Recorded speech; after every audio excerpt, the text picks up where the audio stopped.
Bismillahirrahmanirrahim.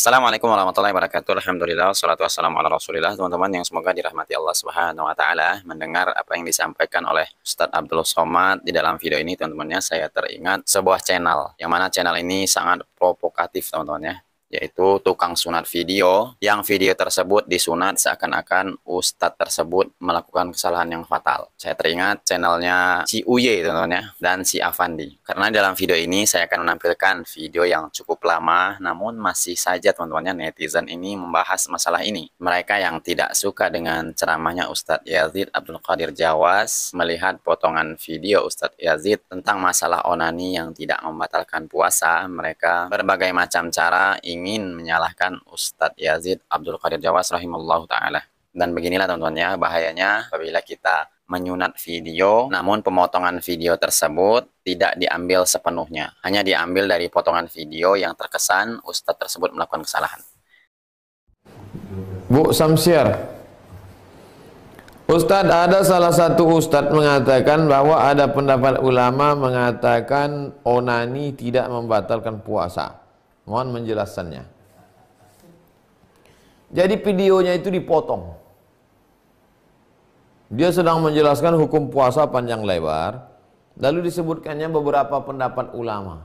Menurut pendapat Imam Asy-Syaukani, menurut pendapat Imam Fulan, menurut pendapat Imam Fulan, onani itu hukumnya berdosa tapi tidak membatalkan puasa. Tuh, dipotong. Nah, beginilah, teman-temannya, bahayanya memotong video. Jadi untuk channel Uye ini atau Afandi, jangan sunat-sunat ya, tanpa melihat video kelanjutannya. Nah, itulah bahayanya. Jangan tonton sepotong-potong, tonton video ini sampai tuntas. Kan selalu dibuat gitu. Jelas, Ibu Samsiar? Jadi Ibu Samsiar cari video lengkapnya. Sebetulnya itu pembahasannya adalah lengkap tentang puasa, tapi kemudian dipotong pas pernyataan onani dosa tapi tak membatalkan puasa menurut pendapat ulama. Padahal, teman-teman, ya, apa yang disampaikan oleh Ustadz Yazid Abdul Qadir Jawas tentang masalah hukum onani yang tidak membatalkan puasa tersebut, beliau hanya mengambil referensi atau pendapat para ulama, seperti halnya Imam Asy-Syaukani, Syekh Albani, dan imam yang lainnya. Beliau, Ustadz Yazid Abdul Qadir Jawas, hanya mengemukakan tentang pendapat para ulama tersebut. Nah, disitulah terjadi pemotongan video Ustadz Yazid Abdul Qadir Jawas, sehingga terkesan Ustadz Yazid Abdul Qadir Jawas mengatakan kalau onani tersebut tidak membatalkan puasa. Ini kelakuan oknum yang bengal, teman-teman, ya, yang tidak mau bertanggung jawab. Dan ini dia videonya, teman-teman, ya. Ustadz Yazid Abdul Qadir Jawas mengambil pendapat para ulama yang mana onani tidak membatalkan puasa. Yang terakhir ini tentang hal-hal yang membatalkan puasa, yang dibolehkan puasa dan rukhsah. Saya akan bacakan hal-hal yang membatalkan puasa dan yang tidak membatalkan puasa. Yang membatalkan puasa yaitu murtad, keluar dari agama Islam. Itu yang pertama. Yang kedua, simak sampai selesai, teman-teman, ya, bagaimana penjelasan Ustadz Yazid Abdul Qadir Jawas tentang hukum onani. makan dan minum dengan sengaja. Makan dan minum dengan sengaja. Dimasukkan juga oleh para ulama, termasuk dalamnya merokok. Karena orang berpendapat bahwa rokok itu nggak makan nggak minum, kata dia. La haula wala quwwata illa billah. Ya, rokok ini hukumnya haram dalam Islam dan membatalkan puasa. Kalau seandainya ada orang makan, minum, tidak sengaja, lupa, batal nggak? Nggak batal. Dia teruskan puasanya. Begitu dia ingat harus berhenti. Yang ketiga, jima bersetubuh di siang hari Ramadan. Yang membatalkan puasa, jima bersetubuh di siang hari Ramadan. Nah, orang yang melakukan ini, artinya orang yang melakukan jima bersetubuh di siang hari Ramadan, yang pertama batal puasanya. Yang kedua, dia melakukan dosa besar. Yang ketiga, dia wajib membayar kafarah puasa 2 bulan berturut-turut. Yang keempat, dia wajib bertobat. Yang kelima, dia wajib mengqadha puasanya. Itu dijelaskan oleh Syekh Muhammad bin Shalih Al-Utsaimin rahimahullah tentang orang yang bersetubuh siang Ramadan. Yang pertama, batal puasanya. Yang kedua, dia melakukan dosa besar. Yang ketiga, wajib membayar kafarah puasa 2 bulan berturut-turut. Yang keempat, wajib dia bertobat. Yang kelima, dia wajib mengqadha puasanya. Yang keempat, yang membatalkan puasa yang keempat, haid dan nifas. Jadi, meskipun dia sudah puasa, kemudian sore menjelang buka dia keluar darah haidnya, atau dia nifas melahirkan, maka batal puasanya. Dia wajib untuk mengganti di hari yang lain. Yang kelima, muntah dengan sengaja. Dibedakan antara muntah dengan tidak sengaja dan muntah dengan sengaja. Kalau Nabi menyebutkan tentang muntah dengan sengaja, batal puasanya. Yang keenam, suntikan infus yang berisi makanan. Ya, suntikan infus yang berisi makanan ini membatalkan. Yang ketujuh, ini yang dikhilafkan oleh para ulama. Yang ketujuh ini khilaf, ya, yang ketujuh ini khilaf di antara ulama. Nah, di sini teman-teman ya, terjadi pemotongan video. Coba kita simak. Yaitu mengeluarkan mani dengan sengaja. Kalau dia mengeluarkan mani dengan sengaja, istimna ini, kalau jumhur ulama berpendapat batal.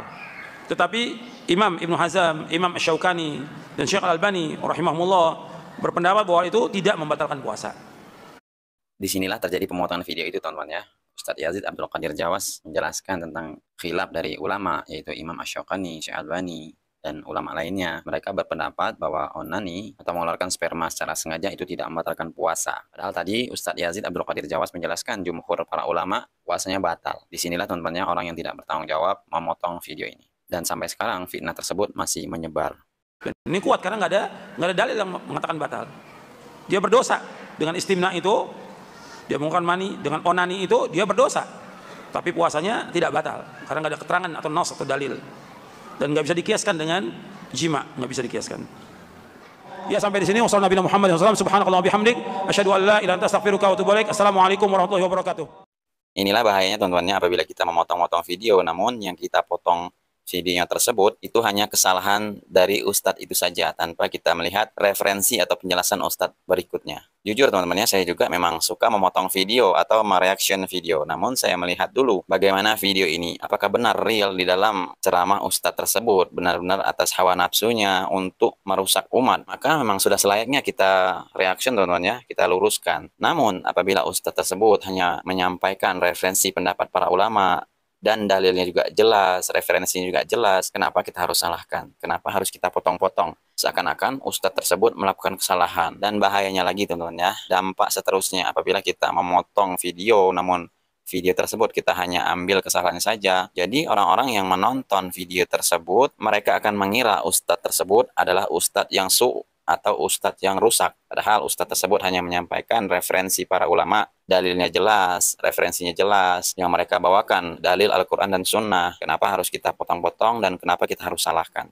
Apalagi kemarin teman-temannya Ustadz Zainal Abidin menyampaikan pendapat Imam Ibnu Hajar Asqalani tentang masalah imsak. Terus di mana salahnya? Jadi kalau kita menyalahkan Ustadz Zainal Abidin, ya secara otomatis kita juga menyalahkan Imam Ibnu Hajar Asqalani tersebut. Jadi untuk teman-teman semua, para konten kreator, coba bijaklah di dalam memotong video. Jangan sampai teman-temannya hanya karena kita menambah viewer atau ingin menambah rating kita di sosial media atau di YouTube, kita seenaknya melakukan pemotongan di dalam video. Takutnya teman-temannya, kita niatnya ingin berdakwah, tapi malah kita mendapatkan dosa jariyah. Karena pertanggungjawaban kita di hadapan Allah Subhanahu wa Ta'ala atas apa yang kita lakukan terhadap ustadz tersebut berat teman-teman ya, konsekuensinya sangat berat. Namun apabila memang ustadz tersebut real melakukan kesalahan yang menyelisih syariat Islam, ya memang sudah selayaknya kita luruskan agar orang-orang yang menonton di video tersebut ya setidaknya ada yang meluruskan kesalahan ustadz tersebut. Semoga bermanfaat. Wassalamualaikum